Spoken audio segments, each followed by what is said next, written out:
Mai témánk? A gondolatok teremtő ereje.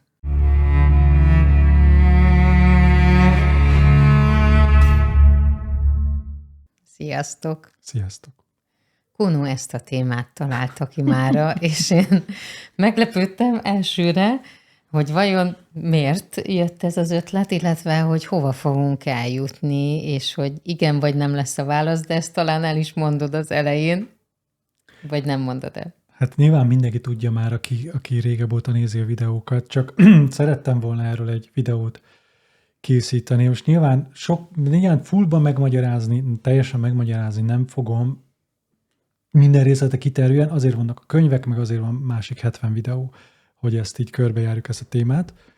De én csak azt szeretném, amivel nap mint nap belefutok, itt ugye a Facebookon, interneten, a barátaim által, meg kapom és a hírleveleket, ilyen mazochizmusból feliratkoztam egy-kettőre, hogy ez nagyon megy a spiritualitásban, ez a gondolatok teremtőre, és van egy-kettő magyar ilyen srác, akik ezt így nagyon fóba tolják, ezt a gondolatok teremtő erejét, és én tényleg nem értem. Ahol segíts ki nekem, hogy miért gondoljuk ezt, hogy a gondolatoknak van teremtőre, vagy hogy bármit el tudunk érni a gondolatokkal.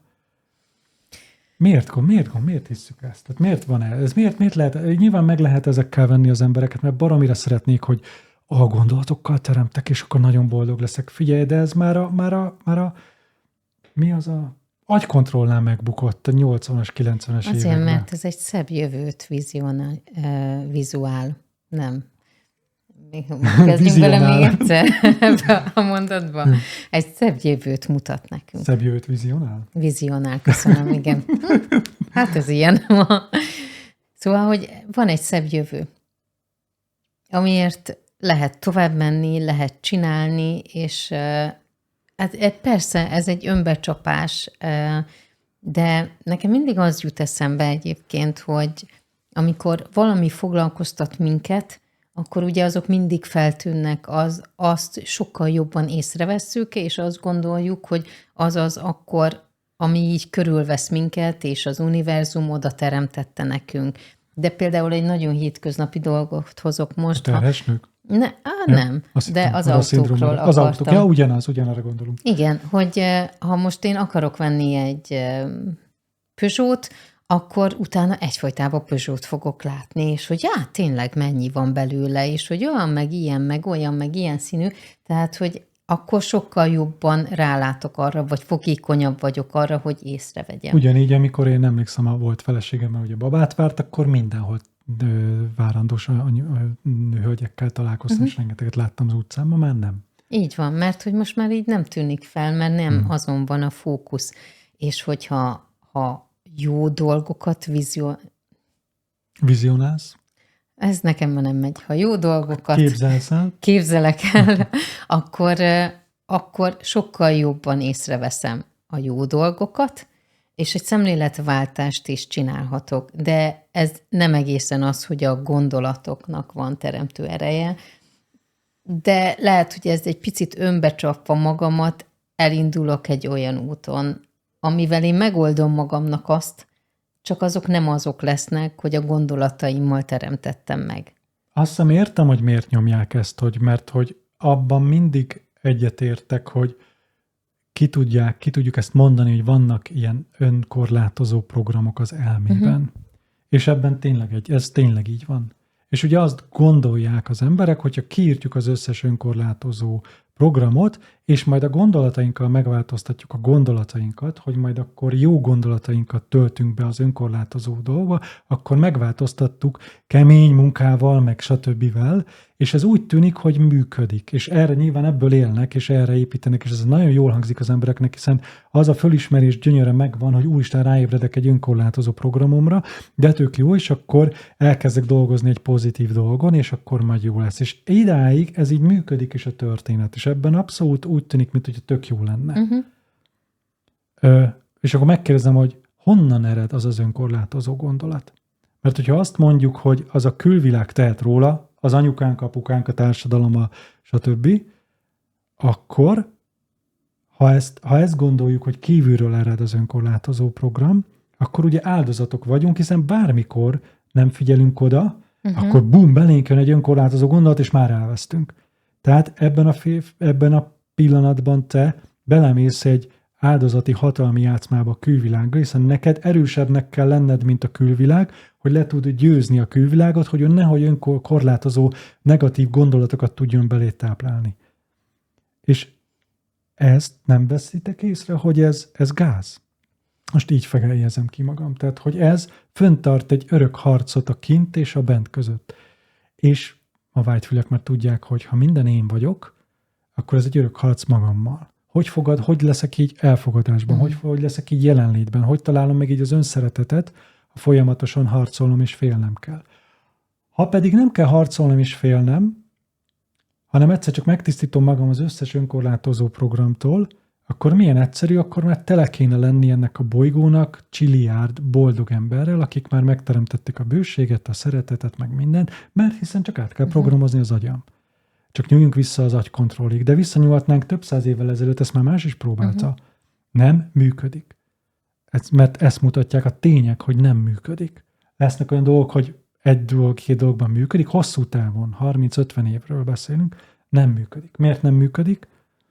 Mert az, ami berakja neked ezt az önkorlátozó programot, azzal nem foglalkozunk. Mert azt gondoljuk, és miért nem működik? Mert van egy ilyen nagyon-nagyon hibás világnézet, hogy azt gondoljuk, hogy vannak rossz dolgok, és vannak jó dolgok. És azt gondoljuk, hogy az önkorlátozó és sorsrontó programok azok rosszak, és nekünk jó dolgokat kell betölteni. És amíg ebben a világnézetben vagy, addig te próbálhatsz az agyaddal programozni, de egyszerűen bele fogsz veszni az örök harcba, a jó és a rossz harcába. És az örök szenvedés lesz, mert addig mindig lesz olyan, mert az elméd, bírod még, Nóri? Igen. Köszi. Az elméd mindig fog jót és rosszat látni. És ez örök szenvedéshez szült, és ez 2500 évvel ezelőtt Buddha is megmondta. Szóval, summa summarum, QED,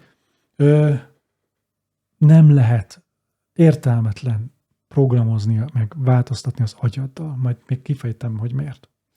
Nekem egy példa jutott eszembe, hogy elindult bennem egy gondolat, hogy volt egy ilyen, hogy én munkahelyet akarok váltani, és hogy én így szeretnék dolgozni.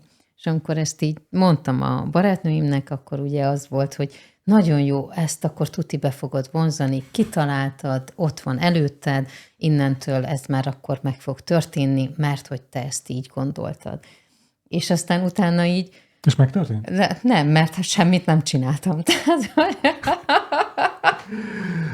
Tehát ott van a gondolat, jó. Igen, de hát ha senki nem tud róla, és én nem vagyok rá felkészülve, és nem teszek meg hozzá azt, ami feltétlenül szükséges lenne, hát így ott marad, mint gondolat. És hogyha megteszed, és elutasítanak, akkor olyan is volt már, nem biztos, hogy tettetek is érte. Tehát, tuti ki az, akinek nem, tehát biztos, hogy volt már olyan, hogy kigondoltad, tettél is érte, és nem valósult meg. Tehát érted, tehát mindenkinek volt ilyen. Akkor hol van ilyenkor a gondolatteremtőre? Miért gondoljuk azt, és akkor... De ilyenkor meg tudjuk magyarázni, hogy vagy áldozat vagyok, vagy pedig jó, akkor nem ez volt az én utam. Igen. És akkor utána ezen a kettőn megyünk tovább. És akkor így újra próbálkozunk, újra kitalálunk valamit. Nagyon jó, ha nem a te utad volt, akkor ki tudja, hogy a te utad volt? Mert akkor gondolataiddal nem tudod, hogy a te utad volt-e. De akkor ki tudja? Hát egy rajtunk kívülálló dolog, az univerzum. Az univerzum, jó. És az univerzum miért csinálja ezt? Tehát miért van az univerzum? Hogy tapasztaljak. Jó, ezt már agyból mondtad. Tudom. Na és egyébként ez most szerintem arra tök jó volt, és egy ilyet csinálhatnánk egyébként majd egyszer, most csak egy ilyen zárójelet megnyitottam. Hozzám egy ilyen ember, aki így tolja ezt a fullba, ezt a gondolatokkal teremtő erő. Igen, hogy milyen az, amikor fejből válaszolunk folyamatosan, és milyen az, amikor belülről válaszolunk. Igen. Elképesztő egyébként, hogy mennyire el tudjuk magunkat vinni, de hogy ezt szerinted egyébként ez, most csak még itt vagyunk ebben a zárójelben, nehéz, vagy könnyű, vagy mi kell ahhoz, hogy ne fejből válaszolj, és felismerd azt, hogy fejből válaszoltál, vagy nem fejből válaszoltál? Hát aki nagyon a fejében van, az sose fogja felismerni, hogy a fejéből válaszol. Tehát igen, ez a legnagyobb probléma, az emberek ugye nem veszik észre, hogy csak előre betanult mondatokat mondanak, ami mögött nincs valódi megtapasztalás. Tehát ugye ez, hogy Tehát, hogy pont ez tipikusan nagyon jól meg tudtátok figyelni, tekerjetek vissza. Nórit megkérdeztem, hogy nem tudom már mit kérdeztem, és azt mondta, hogy tapasztalni. univerzum, Az igen. univerzum mit akar? Eleve mi az univerzum? Definiáljuk. Mit csinálunk? Miért van az univerzum? Hogy van? Mi van? Ki vagyok én benne? Hogy van? Stb. Ezeket már eleve nem.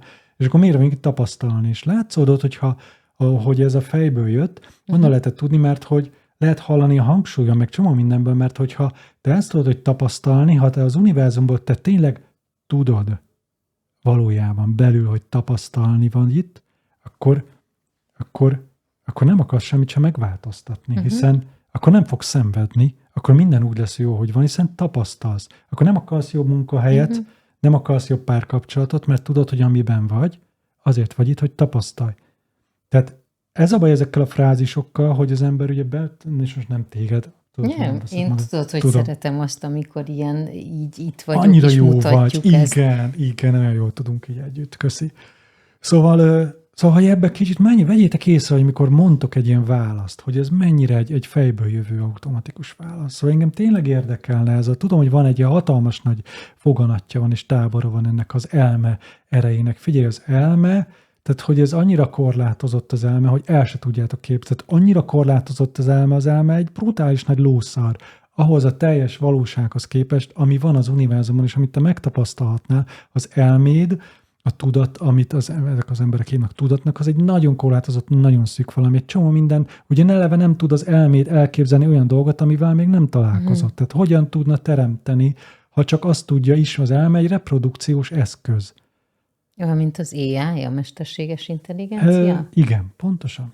És ezért nagyon klassz dolog lesz majd az AI, hogy bejön a Földre, mert nagyon szembesít azzal, hogy mennyire elméből még érzéseket és érzelmeket is tud. Tehát lesz olyan AI, ami úgy fog tűnni, mintha érezne, és pontosan ugyanolyan emberi lesz, és nem fogsz tudni különbséget tenni, mert hogy az a elmelószar lesz mind a kettő, és az érzelmeket nevezett dolgokat fogja eltanulni, és visszatükrözni, mert azok az érzelmek, amiket ma érzelmeknek hívunk, egy félelem, fájdalom, harag, vagy dű, meg akármilyen idea, hogy akkor hazafiság, vagy biztonság, ezek nem is érzelmek, ezek programok az elmében futnak. Tehát az, amiket érzelmeknek hívunk, azok valójában nem is érzelmek, hanem programok a fejben. Szóval nagy itt a baj, ilyen szempontból, hogy amikor az ember azt gondolja, hogy megtalálja a kiutat, és csak egy még erőteljesebben veri bele magát még jobban a 3D-be és az elme programjaiba. Én csak ennek a veszélyre szeretném fölhívni a figyelmet, és nem harcolni szeretnék ezzel, csak megmutatni, hogy ez nem az, amit kerestek. Van egy ilyen mondás is, és remélem, hogy jól idézem, most nem vagyok benne biztos, hogy minél több mindent tudsz, akkor jössz rá, hogy szinte semmit nem tudsz. Ez nem így hangzik egyébként, csak így most így. Igen, minél több mindent tudsz, annál jobban rájössz, hogy minél kevesebbet még kevesebbet tudsz. És ez tényleg így van. Tehát gondolj, és azt gondolod, hogy így értesz bármihez, és hogy elkezdesz utána olvasni, akkor kiderül, hogy úristen, de nem tudsz semmit.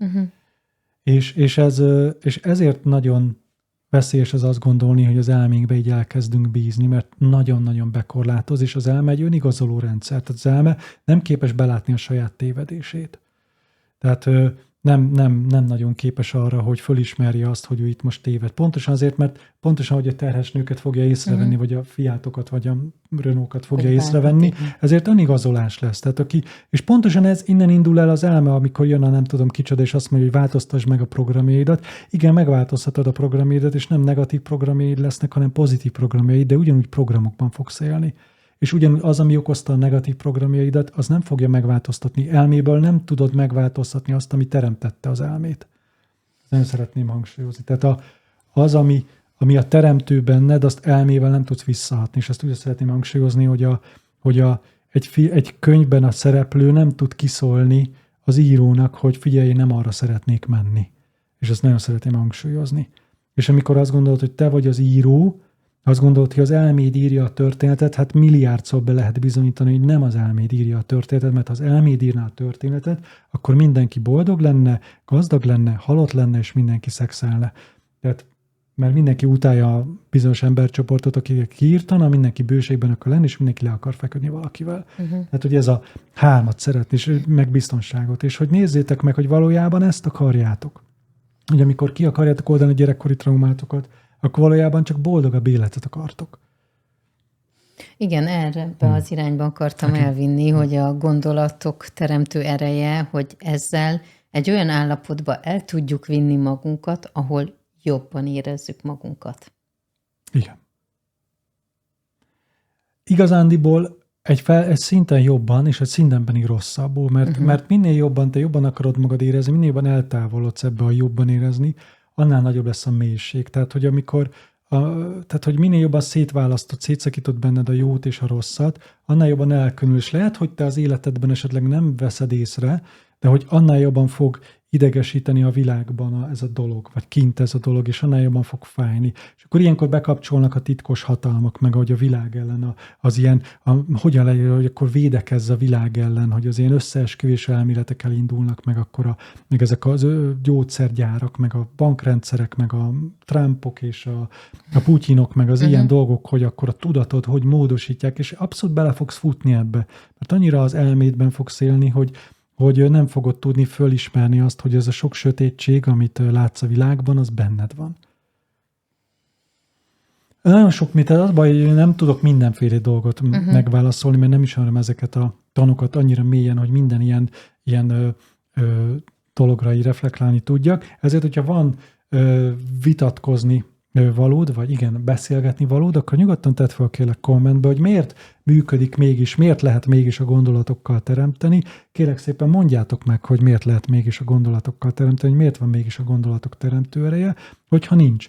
Tehát vagy most egyszer működik, egyszer nem. És ha működik, akkor megmagyarázzuk magunknak, hogy ez az volt. Igen. Ha meg nem működik, akkor megmagyarázzuk, hogy itt valami miatt nem működött, igen, mert hogy nem úgy csináltuk, mint esetleg legutóbb mindent csináltuk. Meg lehet magyarázni. Én mondok nektek valamit, tehát az univerzális törvény azt jelenti, hogy minden körülmény mindig, mindenhol, mindig ugyanúgy működik. Így tudom mondani. Tehát, hogy a gravitáció az mindig gravitáció itt a Földön, ugyanannyival fog mindig leesni. A fény mindig annyi sebességgel fog menni, akárhova megyünk az univerzumba. Amikor te megszabadult vagy, és létezel itt a Földön, akkor semmi sem tud rád hatni.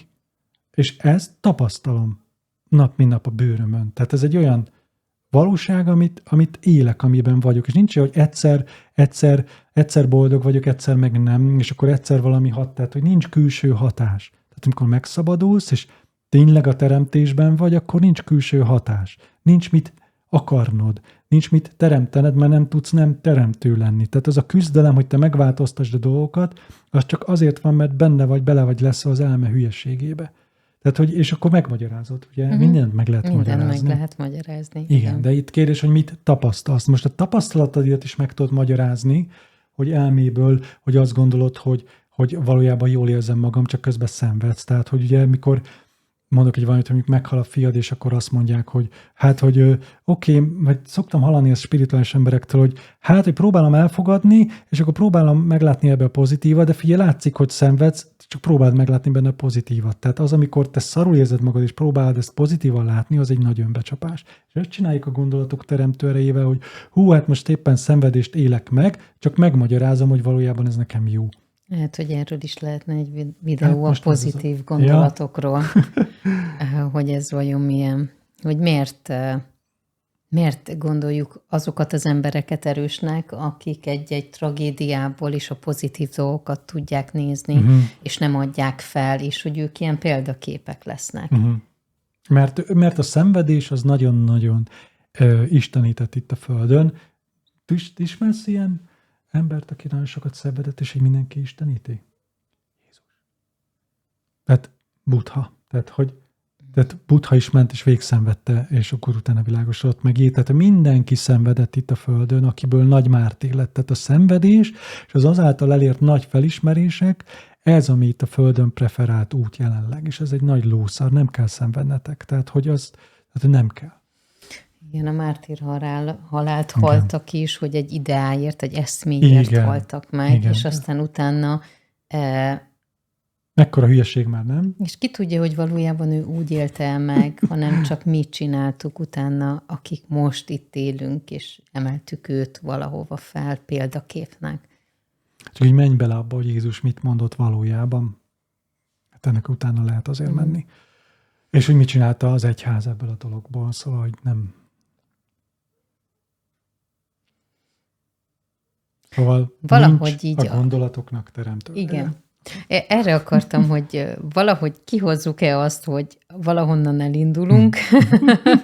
Hát valahonnan elindultunk. Valahonnan elindultunk, de hogy egy olyan gondolat jutott eszembe, hogy ha valaki elindul egy úton, és mondjuk itt kezdi el, akkor már ugye jobban fogja érezni magát. Igen, és ez boldogsággal tölti el, hogy jobban érzed magad, igen. És aztán utána ő ebben hisz, ebben benne marad, és utána ezt fogja továbbadni, hogy az ismerőseinek, figyelj, látod, nekem is sikerült. Jobban érzed magad. Igen, mindig rosszul vagy, és jobban érzed magad. Tehát lásd meg, hogy amikor te jobban érzed magad, az azt jelenti, hogy a kiindulásod az, hogy rosszul érzed magad, hogy jobban legyél. Tehát, hogy értsd meg, hogy az nem jó az, amiben vagy. És ez örökké fog tartani, ezt nem győzöm hangsúlyozni. Mert azt hiszi az ember, hogy mindig jobban érzi magát, akkor egyszer eljut oda, hogy jól érzi magát. Igen. De ez nem fog megvalósulni, szólok előre. Mert az, ami benned azt okozza, hogy te nem érzed jól magad, az honnan jön, és ott miből fakad, az miért van, az hol fakad belőled? Igen. De ha valaki nagyon a fejében van, és... Szegény. Igen, és nem hisz mondjuk abban, hogy a gondolatoknak teremtő ereje van. És ki akar onnan lépni? Hát ez az, hogy bármi történhet vele. Egyszer csak elmegy a guruhoz, és ül csendben, és egyszer csak bármikor ráébredhet. Elmegy a nem tudom kihez, és ott is ráébredhet. Vagy ül otthon a fürdőszobában, és ráébredhet. És olvas egy könyvet, vagy lát egy filmet, bármikor ráébredhettek önmagatokra. Nem kell keresztül menni, amit én szeretnék nagyon közvetíteni. Nem kell keresztül mennetek a szenvedésen, a mártírhalálon, a felismerések csiliárdjain. Nem kell keresztül mennetek egy csomó mindenen. Nem kell, nem szükséges. Mert ha kell, akkor az a végtelen, tehát értsétek meg, hogyha valamin keresztül kell menned, ez így jó hangzik, lehet, hogy keresztül kell menned, de az a dolog, az végtelen. Tehát, hogy évtizedek, évszázadok, évezredekig elveszhetsz egy dologban, de szeretném hangsúlyozni. Tehát, hogy mondjuk kell innod kávét. Jó, hány kávét? Hány ízű? Tehát mindegyik kávé más. Tehát, hogy hol a kávé ízlelésnek, megittad, megkóstoltad a világon az összes kávét? Kipróbáltad? Tehát, hogy mennyi kávé kell ahhoz, hogy most ez csak egy példa. Igen, tehát, hogy azt mondjuk, hogy keresztül kell menned egy párkapcsolatot. Jó, de azt hány évig? Egy hónap? 10 év? 50 év? Együtt kell megöregedned? Keresztül kell menned, hogy megcsalnak? Te megcsalod? Hogy gyerekeket kell szülnöd? Jó, mi az a párkapcsolat? Tehát, hogy minket, tehát hogy a keresztül kell menned, azt gondolod, hogy neked ezen keresztül kell menned, abban az végtelen. Tehát erre nagyon vigyázzatok ezekkel a dolgokkal, hogy mit mondtok, mert nem gondoltok bele. És a gondolatok is végtelen. És a gondolatok is végtelenek, mert mindent be tudsz bizonyítani, igen, hogy úgy van, vagy nem úgy van. Jó kis videó volt. Köszönöm. Én is köszönöm. És várjuk a kommenteket, várjuk a hozzászólásokat, kérdéseket, válaszokat, megfigyeléseket, érzéseket, gondolatokat, és iratkozzatok fel, ha még nem tettétek. Ja, igen. És szívesen beszélgetek, nem vitatkozok, szívesen beszélgetek veletek, hogyha kifejtitek azokat az ellenérveket, azok, hogy az hülyeség, hogy azon kívül kifejtetek, nagyon szívesen válaszolok rá egy másik videóban, így Nórival, hogy átbeszéljük, vagy esetleg összegyűjtjük az ilyen ellenérveket, hogy így mondjam, most itt ezt tudom így mondani, csak nem akarok ütközni, tehát nem az ütközés a lényeg, hanem az, hogy oda más menjünk föl. Igen, hogy kiemelkedjünk ebből. Tehát nem az a lényeg, hogy azt akarom mondani, hogy mi a rossz, hanem hogy azt szeretném megmutatni, hogy lehet másképpen is. És nem akarod meglátni, hogy lehet másképpen, hogy amit én próbálok neked mutatni, az szabad. Amikor te a gondolataidat teremteni akarsz, abban nincs ott a szabadság. Tehát, hogy dönthetsz. Hogy lehetsz jobban, vagy abba hagyhatod ezt hogy rosszul vagyok játékot. Oké. Nagyon köszönjük, hogy itt voltatok. Sziasztok! Sziasztok! Köszönöm, Úri!